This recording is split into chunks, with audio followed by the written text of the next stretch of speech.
ಸೇವೆ ಅಂದಾಗ ಒಂದು ತಾಯಿ ಥರ ನೋಡ್ತಾರೆ, ಹೆಂಡತಿ ಥರ ಅಂತ ನೋಡಲ್ಲ. ಸರ್, ನನ್ನ ತಾಯಿ ಮೇಲೆ ನಾನು ಇಟ್ಟಿರೋ ನಂಬಿಕೆ ಅಲ್ಲಿ ಕೆರೆಗೆ ಬೀಳು ಅಂದ್ರೂ ನಾನು ಬಿಡ್ತೀನಿ. ಯಾಕಂದರೆ ನನ್ನ ಸಂಸಾರ ಬೇಡ, ಮಕ್ಕಳು ಬೇಡ, ಯಾರು ಬೇಡ, ನೀನು ಬಾರ ಅಂತ ಒಂದೇ ಒಂದು ಮಾತು ಕರೆದೇನು ನಾನು ಆ ತಾಯಿ ಸೇವೆಗೆ ಹೋಗ್ತೀನಿ. ಆ ಥರ ಆ ತಾಯಿ ಮೇಲೆ ಅಷ್ಟು ನಂಬಿಕೆ. ಈಗ ಸಾಯೋಣ ಅಂತ ಬಂದಿದ್ದು, ಸಾಯೋದಕ್ಕೆ ಬಂದಿದ್ರಿ, ಸಾಯಕ್ಕೆ ಬಂದಿದ್ದೆ. ಮತ್ತೆ ಸಾಯ್ತಾರೆ ಬದುಕ್ಬಿಟ್ರಲ್ಲ ಹಿಂಗೆ? ನಮ್ಮ ದೇವ್ರು ಕಾಪಾಡ್ತಾರೆ. ಆ ತಾಯಿ ಕರ್ಕೊಂಡು ಹೋಗಿದ್ದಕ್ಕೆ ಬರೀ 750 ರೂಪಾಯಲ್ಲಿ 70,000 ರೂಪಾಯಿ ಆಗೋ ಆಪರೇಷನ್ಗೆ ಬರೀ 750 ರೂಪಾಯಿಗೆ ನಾನು ಕ್ಲಿಯರ್ ಮಾಡ್ಕೊಂಡ್ಬಂದೆ. ಇವತ್ತು ಬೃಹತ್ ಕಾಲದಲ್ಲಿ ಒಂದು ವ್ಯಾಪ್ತಿಯನ್ನು ಹೆಚ್ಚಿಸ್ಕೊಂಡಿದೆ. ಮುಖ್ಯವಾಗಿ ಇಲ್ಲಿನ ಒಂದು ಭಕ್ತಾದಿಗಳ ಸಂಖ್ಯೆ ಕೂಡ ಹೆಚ್ಚಾಗ್ತಿದೆ. ನಮ್ದವ್ರಿಗೆ ಕೈ ಬಿಡಲ್ಲ.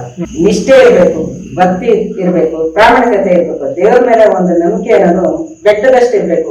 ಕೊಡ್ತಾನೋ ಕೊಡೋದು ಅದು ಬೇಕಾಗಿಲ್ಲ, ಕೇಳಬೇಕಾಗಿರೋದನ್ನು ನಿಂದು ನಿರ್ಮಲವಾದ ಭಕ್ತಿಯಿಂದ ಕೇಳಿದ್ರೆ ಆ ಅಮ್ಮ ಕೊಟ್ಟೆ ಕೊಡ್ತಾರೆ. ಯಾವ ದೇವರೇ ಆಗಲಿ ನಿರ್ಮಲವಾದ ಭಕ್ತಿ ಇರಬೇಕು, ನಿಷ್ಠೆ ಇರಬೇಕು. ನಿರ್ಮಲವಾದ ಭಕ್ತಿಯಿಂದ ನೀನು ಅಮ್ಮನ ಕೇಳಿದ್ರೆ ಮಾತ್ರ ನೀನು ಆರತಿ ಮಂಗಳಾರತಿ ಮಾಡೋದಂದ್ರೆ ಅಮ್ಮನಿಗೆಲ್ಲ ಸಿಗುತ್ತೆ. ಆ ನಿರ್ಮಲವಾದ ಭಕ್ತಿ ಹೆಂಗಿರ್ಬೇಕು ಅಂದ್ರೆ ಪ್ರೀತಿಸ್ಬೇಕು, ದೇವ್ರನ್ನ ಪ್ರೀತಿಸ್ಬೇಕು, ಆರಾಧಿಸ್ಬೇಕು. ಆರಾಧಿಸಿಲ್ಲ, ಪ್ರೀತಿಸಿಲ್ಲ ಅಂದ್ರೆ ದೇವ್ರು ಯಾವುದೇ ಕಾರಣಕ್ಕೂ ವರ ಕೊಡೋದಲ್ಲ. ಅವರು ಪೂಜೆ ಕೊಟ್ಟು 100 ಪೂಜೆ ಕೊಟ್ಟರು ಅದು ಕಳಿಸಲ್ಲ.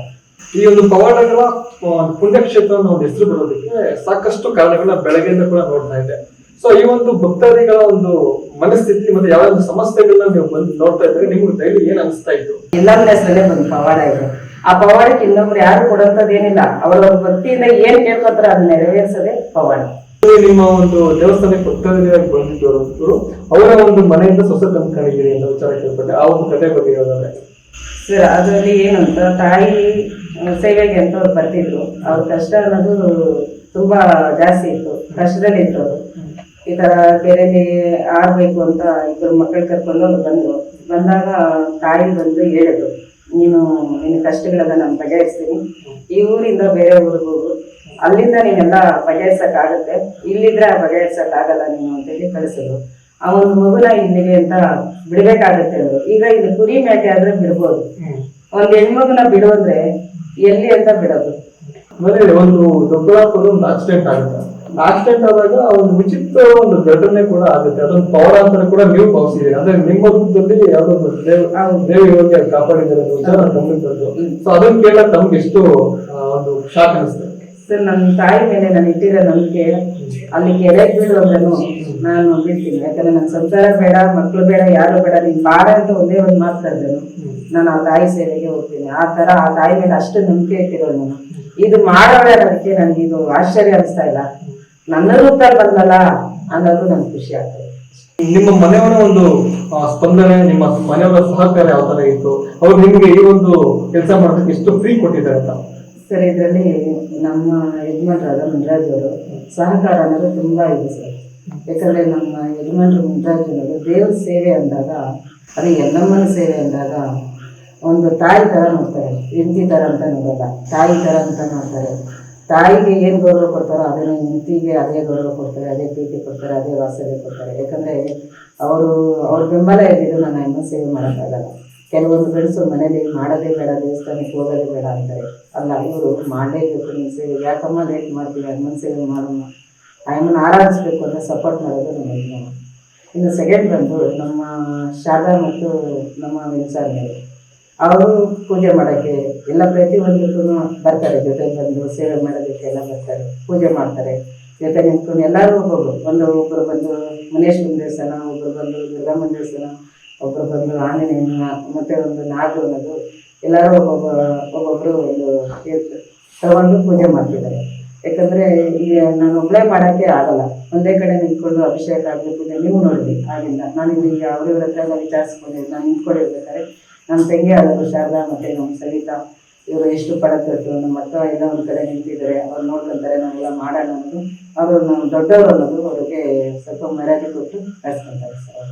ಮತ್ತು ನಮ್ಮ ಮೈದೂರು ಅಷ್ಟೇ, ನಾವು ಮಾಡ್ತಾ ಇರೋ ಪೂಜೆ ಆಗಲಿ ಮಾಡಿ ಅಂತ ಜೊತೆ ಏನೇ ಒಂದು ಕಾರ್ಯಕ್ಕೆ ಬಂದು ನಿಂತ್ಕೊಂಡು ಅವರು ಅವ್ರ ಕೈಲಾಗಿದ್ದು ಮಾಡ್ತಾರೆ.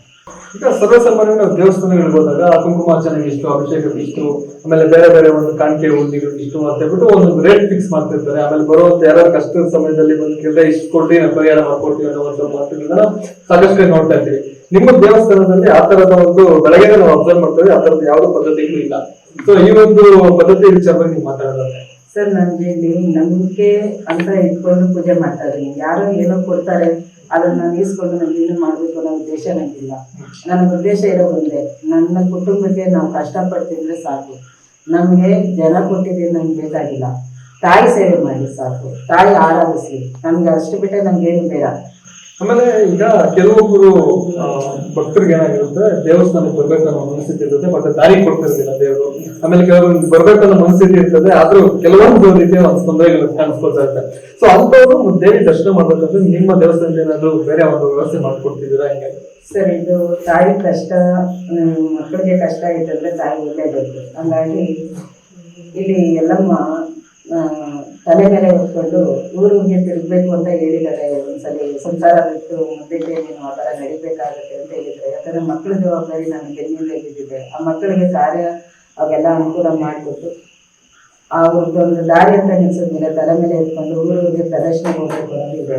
ಯಾರ ಮನೆಗೆ ಆಗೋದು ಕಷ್ಟ ಅಂದರೆ ತಲೆ ಮೇಲೆ ತಲೆ ಮೇಲೆ ತಾಯಿ ನಿಂತ್ಕೊಂಡು ಹೋಗ್ತೀನೋ, ಎಲ್ಲಿ ದಾರಿ ತೋರಿಸ್ತೇವೆ ಅಲ್ಲಿ ಹೋಗಿ ಅವ್ರ ಕಷ್ಟ ಸುಖನ ಏನು ಬರ್ತದೆ ಈಗಲೇ ಎಲ್ಲ ಮಾಡ್ತಾ ಇದ್ದೀವಿ ಸರ್. ಅದು ಯಾವ ಥರ ಅಂದರೆ ತಾಯಿನ ಕರೀತಾರೆ, ಅವರು ನೀವು ಇಷ್ಟು ಕೊಡ್ತೀನಿ ಅಷ್ಟು ಕೊಡ್ತೀನಿ ಅಂತ ಕರೆಯಲ್ಲ.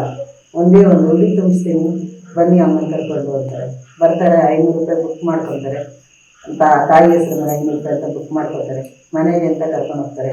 ಕರ್ಜಿಕಾಯಿ ಮತ್ತು 500 ದರ್ಶನ ಸೀರೆ ಗಾಳಿಗೆಲ್ಲ ತಂದು ಒಂದು ನೈಟ್ ಅಲ್ಲೇ ಇಟ್ಕೊಂಡು ತಾಯಿನ ಪೂಜಿಸಿ ಮನೆಗೆ ಮತ್ತೆ ಎಲ್ಲಿ ಕರ್ಕೊಂಡೋಗಿರ್ತಾರೋ ಹಂಗೆ ಕರ್ಕೊಂಡ್ಬಂದು ಬಿಡ್ತಾರೆ ಸರ್. ಅದು ಅವ್ರಿಗೆ ಒಳ್ಳೇದಾಗ್ತಿದೆ. ಇದು ವೀಕ್ಷಕರೇ, ಲಕ್ಷ್ಮೀ ದೇವರ ಒಂದು ಮಾತು.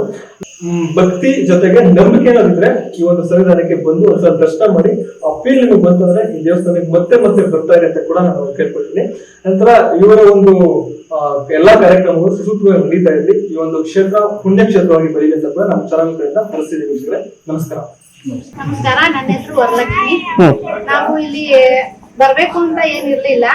ನಮ್ಗೆ ಹಿಂಗೆ ಇಲ್ಲಿ ಬಂದ್ರೆ ಎಲ್ಲಾ ಸಮಸ್ಯೆಗಳು ಪರಿಹಾರ ಆಗುತ್ತೆ ಅಂತ ಹೇಳಿದ್ರು. ಸರಿ ಅಂದ್ಬಿಟ್ಟು ನಮ್ಮ ಯಜಮಾನ್ರು ತುಂಬಾ ಕುಡಿತಾ ಇದ್ರು. ಅವಾಗ ನಮ್ಗೆ ಹಿಂಗೆ ಯಾರು ರೋಡಲ್ಲಿ ಹೋಗೋರು ಹೇಳಿದ್ರು, ಇಲ್ಲಿ ಎಲ್ಲಮ್ಮ ದೇವಸ್ಥಾನ ಐತೆ, ಇಲ್ಲಿ ಬರ್ರಿ ಸರಿ ಹೋಗುತ್ತೆ ಅಂತ ಹೇಳಿದ್ರು. ಅವೆಲ್ಲ ನಿವಾರಣೆ ಆಯ್ತು. ಅಮ್ಮನಿಂದ ಎಲ್ಲ ನಮ್ಗೆ ಸುಖವಾಗಿ ನಡೀತಿತ್ತು. ಹಿಂಗೆ ಸ್ಕೂಲ್ಗೆ ಹೋಗಿದ್ದ, ಯಾರನ್ನ ಹುಡುಗನಿಗೆ ಜ್ವರ ಬಂದೈತೆ ಅಂತ ಹೇಳಿ ಅವ್ರ ಮನೆಗೆ ಬಿಡಕ್ ಹೋಗೋನೆ. ಬರ್ಬೇಕಾದ್ರೆ ಆಕ್ಸಿಡೆಂಟ್ ಆಯಿತು. ಅಯ್ಯಪ್ಪ ಸ್ವಾಮಿ ಮಾಲೆಯಲ್ಲಿ ಬಂದಿರೋರು ಸೇವೆ ಕುಟುಂಬದಲ್ಲೇ ಬಂದು ಅವರು ಹಾಸ್ಪಿಟ್ಲಿಗೆ ಸೇರಿಸಿದ್ರು. ಇವನು ನನ್ನ ಮಗ, ಇವನ್ಗೆ ಆಕ್ಸಿಡೆಂಟ್ ಆಗ್ತೈತೆ ಅಂತ ತಿಳಿಸ್ಕೊಟ್ಟಿದ್ರು. ಮತ್ತೆ ಹಾಸ್ಪಿಟ್ಲಿಗೆ ಸೇರಿಸಿದ್ರೆ ಅಲ್ಲಿ ಹೇಳಕ್ ಆಗಲ್ಲ ಅಂತ ಹೇಳಿದ್ರು. ಮತ್ತೆ ನಾವು ಹಾಸ್ಪಿಟ್ಲಿಂದ ಸೀದಾ ಕರ್ಕೊಂಡ್ ಬಂದ್ಬಿಟ್ವಿ ಇಲ್ಲಿಗೆನೆ. ದೇವಸ್ಥಾನಕ್ಕೆ ಕರ್ಕೊಂಡ್ ಬಂದ್ಮೇಲೆ ಅಮ್ಮನೇ ಎಲ್ಲ ನಾನು ನೋಡ್ಕೊಂತೀನಿ, ಯಾವ್ದು ಬೇಡ ಅಂತ ಹೇಳಿದ್ರು. ಆಮೇಲೆ ತಲೆ ಸ್ಕ್ಯಾನಿಂಗ್ ಮಾಡಿಸ್ಲೇಬೇಕು ಅಂತ ಹೇಳಿದ್ರು. ಆದ್ರೂ ನಾವು ಏನಕ್ಕೂ ಅಮ್ಮನ ಮಾತು ನಾವು ಮೀರ್ಲಿಲ್ಲ. ಇಲ್ಲೇ ಒಂದು 3-4 ದಿವಸ ಇಲ್ಲೇ ಇದ್ದು ಪೂರ್ತಿ ಅವನಿಗೆಲ್ಲ ಮೇಲಾದ್ಮೇಲೆ ಮನೆಗೆ ಕರ್ಕೊಂಡು ಹೋಗ್ತೀವಿ. ಈ ಪವಾಡಗಳ ಪುಣ್ಯ ಕ್ಷೇತ್ರ ಅಂತಾರಲ್ಲ, ಅದನ್ನ ಒಪ್ತೀರಾ ನೀವು? ಒಪ್ತೀವಿ ಸರ್. ನಾವ್ ಅನ್ಕೊಂಡಿದ್ದೆಲ್ಲ ಹಾಗೆ ಆಗುತ್ತೆ. ಶ್ರೀನಿವಾಸ ಅಂತ ನನ್ನ ಹೆಸರು. ಸುಮಾರು 18 ವರ್ಷದಿಂದ ಬರ್ತಾ ಇದ್ದೀನಿ. ನಮ್ಮ ಅತ್ತೆಯವ್ರಿಗೆ ದೇವಸ್ಥಾನ ಗೊತ್ತಾಯಿತು. ಹಂಗಾಗಿ ನಾನು ಭರವಸೆ ಬದುಕು ಮಾಡಿದೆ. ಫಸ್ಟ್ ಲಾಕ್ಡೌನ್ 2019 ಮಕ್ಕಳು ಮಾರ್ಚ್ 17ನೇ ತಾರೀಕು ತೀವ್ರ ಪ್ರಿಯಂ ಆಟಲ್ ಹೋಗಿತ್ತು. ಇಲ್ಲೆಲ್ಲೂ ಆಡೋಣ ಅಂತ ಹೇಳ್ಬಿಟ್ಟು ಗಾಡಿ ವೆಹಿಕಲ್ ಏನು ಸಿಕ್ಕಿಲ್ಲ. ತುಂಬಾ ಕಷ್ಟದಲ್ಲಿದ್ದಾಗ ಈ ತರ ಆದೇಶ ಅಂತ ಕೇಳ್ಕೊಂಡಿದ್ದೆ. ಏನು ತೊಂದರೆ ಆಗಲ್ಲ, ನೀವು ಬೆಂಗಳೂರಿಗೆ ಹೋಗೋದು ಆರೋಗ್ಯ ಸರ್, ಮತ್ತೆ ಮಗುಗೆ ಜಾಸ್ತಿ ಆ ತಾಯಿ ಕೇಳ್ಕೊಂಡು ಹೋಗಿದ್ದಕ್ಕೆ ಬರೀ 750 ರೂಪಾಯಲ್ಲಿ 70,000 ರೂಪಾಯಿ ಆಪರೇಷನ್ಗೆ ಬರೀ 750 ರೂಪಾಯಿಗೆ ನಾನು ಕ್ಲಿಯರ್ ಮಾಡ್ಕೊಂಡು ಅಂತ ತುಂಬಾ ಕಷ್ಟ ಕಾಲದಲ್ಲಿದ್ದಾಗ ನಮ್ಮ ಕೈ ಹೇಳಿದ್ರು. ನಮ್ಗೆ ಯಾವುದೇ ರೀತಿ ಸಮಸ್ಯೆ ಬಂದ್ರು ಇಲ್ಲಿ ಬಂದು ಹೋದ್ಮೇಲೆ ಎಲ್ಲ ಒಂದೊಂದಾಗಿ ಎಲ್ಲ ಕ್ಲಿಯರ್. ನಮ್ಮ ನಾಗರತ್ನಮ್ಮ ಅಂತ, ನಮ್ಮೂರು ಎಡ್ಲಳ್ಳಿ. ನಾವು ಮದುವೆ ಆಗಿದ್ದು ಅಲ್ಲೇ, ಹುಟ್ಟಿದ್ದು ಅಲ್ಲೇ, ಬೆಳೆದಿದ್ದು ಅಲ್ಲೇ. ಅಲ್ಲಿಂದ ಬಂದು ನಡ್ಕೊಂಡು ಬಂದು 3 ಗಂಟೆ ಆಗ್ಲಿ ಇಲ್ಲಿ ಬಂದು ಪೂಜೆ ಮಾಡ್ಕೊಂಡು, ಚಿಕ್ಕದಿತ್ತು ದೇವಸ್ಥಾನ, ಅವಾಗಿಂದ ಬಂದು ಹೋಗ್ತಾ ಇದ್ದೀವಿ. ನಾವು ನಮ್ಮ ಮಕ್ಳನ್ನ 2 ಹೆಣ್ಮಕ್ಳು 1 ಗಂಡು ಮಗು. ನಮ್ಮ ಯಜಮಾನ್ ಒಬ್ಬ ತೀರ್ಕೊಂಡು ಹುಷಾರಿದ್ದ. ಅವ್ರಿಗೆ ಇಲ್ಲಿ ಬರ್ತಾ ಇದ್ರೆ ಅವ್ರು ಬರ್ಸ್ತಾ ಇರ್ಲಿಲ್ಲ. ಇವಾಗ ಮಗನೂ ಬರ್ತಾ ಇರ್ಲಿಲ್ಲ. ಇವಾಗ ಅವನು ಬಂದವನೆ. ಇವಾಗ ನಾವು ಹೊಸೂರ್ ಕೊಟ್ಟೋಗಿದ್ವಿ 5 ವರ್ಷ ಕೊರೋನಾ ಟೈಮಲ್ಲಿ. ಅಲ್ಲಿಂದ ಈ ಅಮ್ಮ ಕರ್ಸ್ಕೊಂತೀನಿ, ನಾನು ಮದುವೆ ಮಾಡ್ತೀನಿ, ನಿನ್ ಮಗನೂ ದಾರಿ ತರ್ತೀನಿ ಅಂತ ಕರ್ಕೊಂಡ್ ಬಂದು ಅಲ್ಲಿಂದ ಕರ್ಕೊಂಡ್ ಬಂದು ಆಯಮ್ಮ ಸಣ್ಣ ಇದೆ ಅಂದ್ರೆ ಒಂದ್ 6 ತಿಂಗಳಾಯ್ತು ಮದುವೆ ಮಾಡ್ಕೊಂಡೆ. ಚೆನ್ನಾಗಿದ್ದಾರಾ ಮನೆ? ಇವಾಗೆಲ್ಲ ಚೆನ್ನಾಗಿದ್ದಾರೆ. ತಮಿಳ್ನಾಡಿಗೆ ಹೋಗಿದ್ರು ಅಂತಲ್ಲ, ಅದೇನ್ ಕತೆ? ಅದು ಸಹ ಹಿಂಗೆ ಮನೆಯಲ್ಲಿ ಚೀಟಿ ಹಾಕೊಂಡಿದ್ವಿ, ಫೈನಾನ್ಸ್ ಅಲ್ಲಿ ಇಟ್ಕೊಂಡಿದ್ವಿ. ಊರವರೆಲ್ಲ ಸೇರಿ 1-2 ತಿಂಗಳು 3 ತಿಂಗಳು ಕಟ್ಟಿರ್ಲಿಲ್ಲ. ನಮ್ಮ ಯಜಮಾನನು ಕೊಡ್ತಾ ಇರ್ಲಿಲ್ಲ, ಮಗನೂ ಕೊಡ್ತಾ ಇರ್ಲಿಲ್ಲ. ಆ ಕಡೆ ಹೋಗಿ ಅಲ್ಲಿಂದ ಸಾಲ ತೆಗಿತಾ ಇದ್ದೆ. ಅಲ್ಲಿಂದ ಮಕ್ಕಳನ್ನು ಕರ್ಕೊಂಡು ಬಂದೆ. ಇಲ್ಲಿ ಚೀಟಿ ಅವರು ಜಾಸ್ತಿ ಇಟ್ಬಿಟ್ರು, ಬಂದು ಫೈನಾನ್ಸ್ ಕೊಡಲ್ಲ ಏನು ಇಲ್ಲ ಅಂತ ಮನೆ ಬಂದು ಊರವರೆಲ್ಲ ಗಲಾಟೆ ಮಾಡ್ತಾ ಇದ್ರು.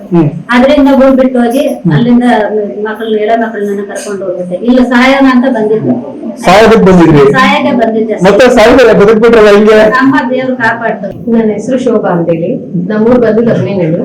ತುಂಬಾ ಕಷ್ಟದಲ್ಲಿದ್ದೆ. ಈ ತರ ಈ ಸ್ಥಾನದಲ್ಲಿ ಬರ್ಬೇಕು ಅಂದ್ರೂ ನನ್ಗೆ ಮಾರಮ್ಮನ ಎಲ್ಲ ಮನೆ ಕಾರಣ ಏನು ಕೊಡ್ತಾ ಇಲ್ಲ ನನ್ಗೆ. ಅಂದ್ರೆ ಆರೋಗ್ಯದ ಬಗ್ಗೆನೇ ಆಗ್ಬೋದು, ಹಣಕಾಸುಗಳೇ ಆಗ್ಬೋದು. ನಾನು ಒಂದ್ ನಿಂತ್ಕೊಂಡ್ ಮಾತಾಡ್ತಿದ್ರು, ಒಂದ್ ಗೌರವ ತರ ಎಲ್ಲ ಹತ್ರ ನಿಲ್ಸ್ಕೊಟ್ಟಿದ್ದಾಳೆ ಅಮ್ಮ.